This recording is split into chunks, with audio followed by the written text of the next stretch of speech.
नमस्कार दोस्तों, हम LSB ऑनलाइन क्लासेज में आज फिर से हाजिर हुए हैं। इसके पहले वाले वीडियो में हम लोग देखे थे 10th क्लास के बायो का पहला चैप्टर का पहला टॉपिक देखे थे जैव प्रक्रम। हम लोग देख चुके थे जैव प्रक्रम क्या था। इसमें हम लोग देखे थे पोषण, श्वसन, परिवहन और उत्सर्जन।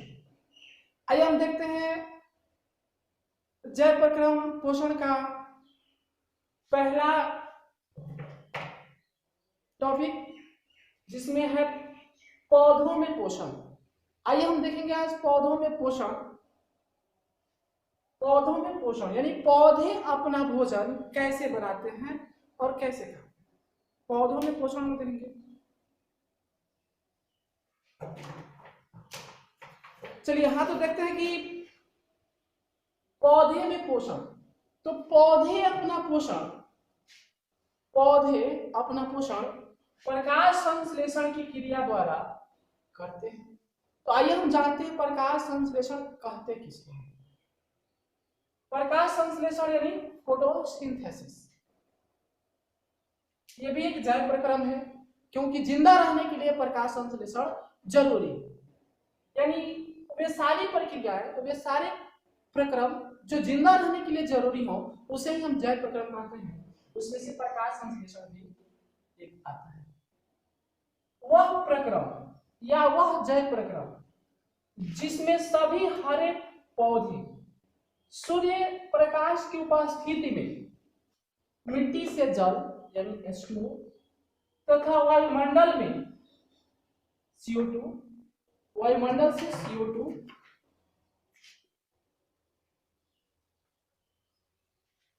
लेकर पत्तियों के अंदर भोजन के रूप में ग्लूकोज या कार्बोहाइड्रेट बनाते हैं, वह प्रकाश संश्लेषण है। फिर से, यानी वह प्रक्रम जिसमें सभी हरे पौधे, देखिए मेरे हाथों में भी यह हरा पौधा है, बिल्कुल अभी अभी ये मिट्टी से निकाल कर लाया गया है। ये हरा पौधा है, इसकी ये पत्तियां हैं जो हरे रंग की हैं। ये पत्तियां सनलाइट यानी सूर्य की प्रकाश को सूंघती है। ये जो जड़ दिख रहा है आपको, ये जड़ है इसका। ये जड़ मिट्टी से जल को अवशोषित करता है। ये जल जाइलम द्वारा ऊपर चढ़ता है और पत्तियों में पहुंचता है, और पत्तियां वायुमंडल से CO2 लेती हैं, और पत्तियों के अंदर जो क्लोरोफिल है, जिसे हम हिंदी में पर्णहरित कहते हैं, वह प्रकाश की विकिरण ऊर्जा को रासायनिक ऊर्जा ग्लूकोज में बदलने का काम करते हैं। यानी वह प्रक्रम जिसमें सभी हरे पेड़ पौधे मिट्टी से जल, वायुमंडल से CO2 लेकर भोजन के रूप में कार्बोहाइड्रेट या ग्लूकोज बनाते हैं, उसे हम प्रकाश संश्लेषण कहते हैं। आइए हम देखते हैं, यहाँ पे लिखा गया है नोट में, NOT नोट। प्रकाश संश्लेषण की क्रिया पत्तियों के अंदर क्लोरोफिल में होता है, जबकि क्लोरोफिल विकिरण ऊर्जा को रासायनिक ऊर्जा में बदलता है। वह रासायनिक ऊर्जा क्या है? ग्लूकोज है। दूसरा है प्रकाश संश्लेषण की क्रिया लाल तथा नीले प्रकाश में यानी सुबह एवं शाम सर्वाधिक होता है।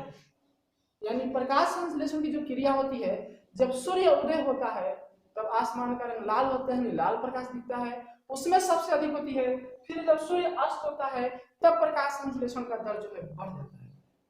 आइए देखिए, यहाँ पे हम देख सकते हैं कि यह पौधे की एक पत्ती है, आप देख सकते हैं हरे रंग की है।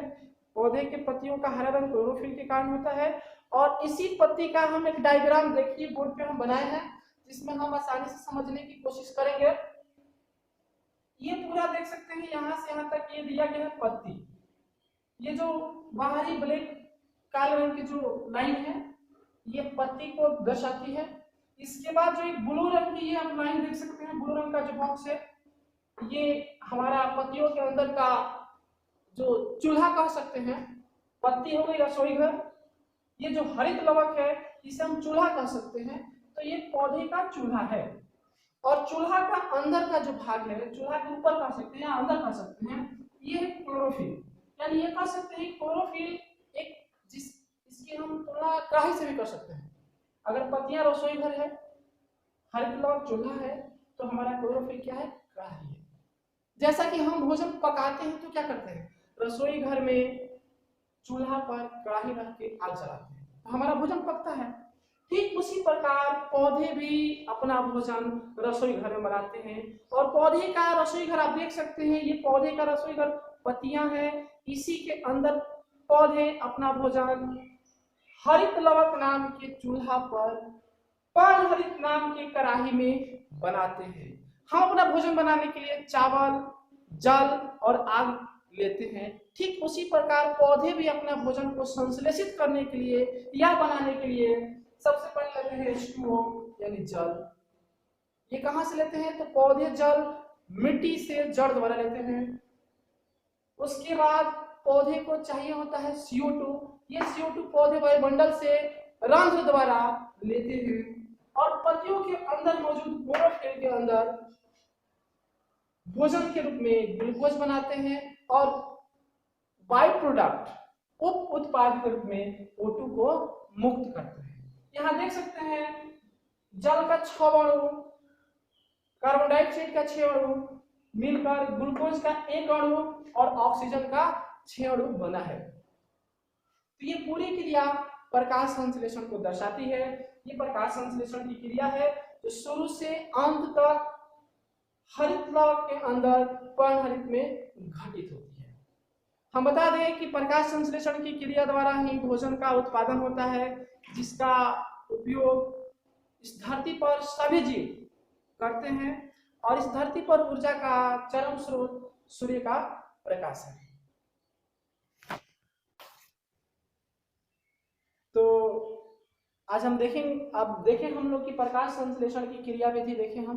तो प्रकाश संश्लेषण की क्रिया विधि शुरू से अंत तक पत्तियों की हरित लवक के क्लोरोफिल के अंदर घटित होती है, यानी होता है। अब इससे बहुत सारे प्रश्न पूछे जाते हैं, हमारे बोर्ड्स एग्जाम में पूछे जाते हैं कि प्रकाश संश्लेषण की क्रिया कब होती है? तो सुबह और शाम सर्वाधिक होती है, रात में प्रकाश संश्लेषण की क्रिया नहीं होती है। ये भी प्रश्न पूछा गया है कि प्रकाश संश्लेषण की क्रिया किस प्रकाश में सर्वाधिक होती है? तो ये हम लोग देख लेंगे कि प्रकाश संश्लेषण की जो क्रिया है वह नीले और लाल प्रकाश में सबसे अधिक होती है, जबकि बैगनी प्रकाश में सबसे कम होती है।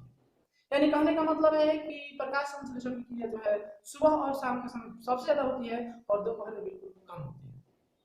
आइए इसके बाद और बहुत सारे प्रश्न की प्रकाश संश्लेषण की क्रिया में पौधे उत्पाद के रूप में यानी भोजन के रूप में क्या बनाते हैं? तो प्रकाश संश्लेषण की क्रिया में पौधे जो है भोजन के रूप में ग्लूकोज बनाते हैं, यानी कार्बोहाइड्रेट बनाते हैं।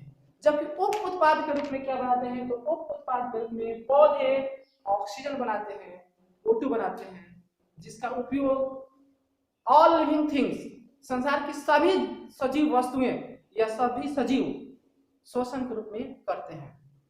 यहाँ पे कंफ्यूजन रहता है हमेशा कि पौधे श्वसन में क्या लेते हैं। जी हाँ, हम क्लियर करते हैं कि पौधे श्वसन में O2 ही लेते हैं। दुनिया के सभी लिविंग थिंग्स जो श्वसन करता है श्वसन में O2 ही लेता है, लेकिन पौधे दिन के समय CO2 लेते हैं और O2 छोड़ते हैं, क्योंकि जैसे सुबह होता है पौधे के पत्तियों के अंदर प्रकाश संश्लेषण की क्रिया होती है, और जो श्वसन में बना CO2 प्रकाश संश्लेषण में खर्च हो जाता है। देख सकते हैं यहाँ पे CO2 खर्च हो गया, और घटने के बाद पौधे वायुमंडल से भी CO2 लेना शुरू करते हैं, और पौधे के पास प्रकाश संश्लेषण क्रिया में अधिक मात्रा में O2 बनता है।